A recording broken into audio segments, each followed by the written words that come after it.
15 février 2015, 16h13, dans la province de Saint-Quentin, un portail interdimensionnel permet à une armée d'un autre plan astral de pénétrer sur Terre afin d'empêcher un certain José de commettre un accident dans le futur. Ces hurluberlus comptent accessoirement exterminer l'humanité. Malgré les efforts de Stéphane et ses compères pour défendre la ville, le portail ne se referme que lorsque les envahisseurs accomplissent leur objectif. Provoquer le décès de José. Cet événement funeste choque toute la bande, et l'amène alors à des changements radicaux. Stéphane Burno quitte son travail d'historien du Chypre ainsi que Saint-Quentin, et se retire seul dans son appartement de New York, dans lequel il cherche la paix intérieure par le biais de la méditation. Michel tente de guérir sa tristesse subitement apparue, grâce à l'homéopathie. Sans succès, il a juste l'impression de manger du sucre et rentre dans sa tribu d'enfance, peuplée de loutres. Roger porte en lui un fort sentiment de culpabilité, et part en vadrouille afin d'y réfléchir, en autostop. Josette, amie proche de José, essaye le poney aquatique pour s'occuper l'esprit mais n'apprécie pas la traite des chevaux. Elle se rabat sur le bingo professionnel et devient championne du monde d'office en raison du nombre de concurrents avoisinant les 0. 3360 heures passent alors. Ce qui équivaut à 140 jours. Ou 20 semaines. Ou plus simplement 5 mois.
Bonté divine.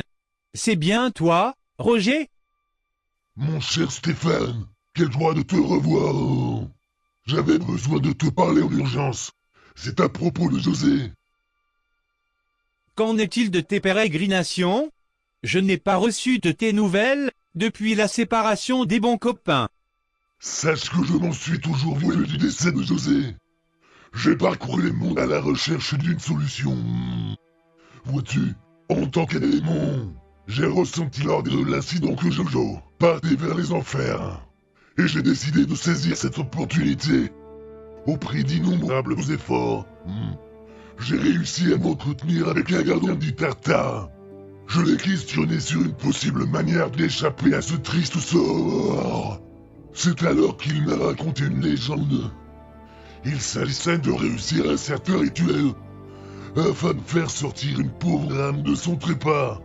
Ce joli m'a alors quitté, en me mettant en garde contre un possible opposant à cette entreprise.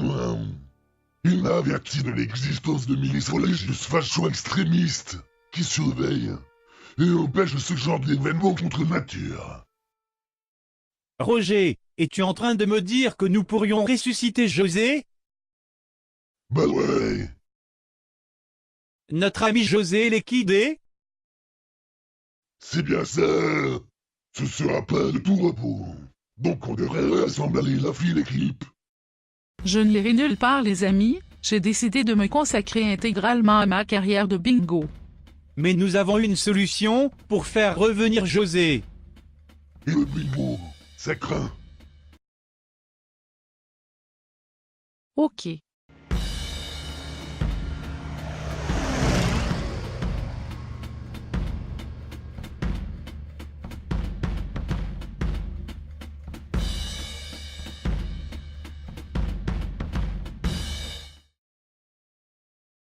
C'est quoi ces machins?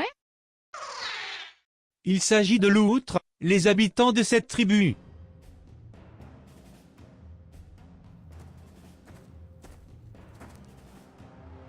Mes potos, vous ici? Quelle surprise! Mon cher Michou, te revoir est réellement agréable. Nous avons un projet à entreprendre, mais il ne sera pas possible sans ton aide. Mais de quoi s'agit-il?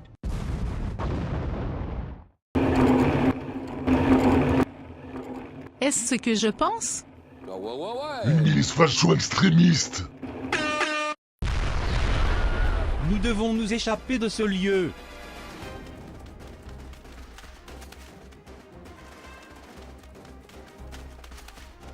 Attention!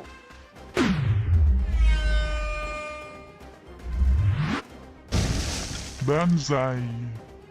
Oh oui, oui, oui, oui. Dépêchons-nous.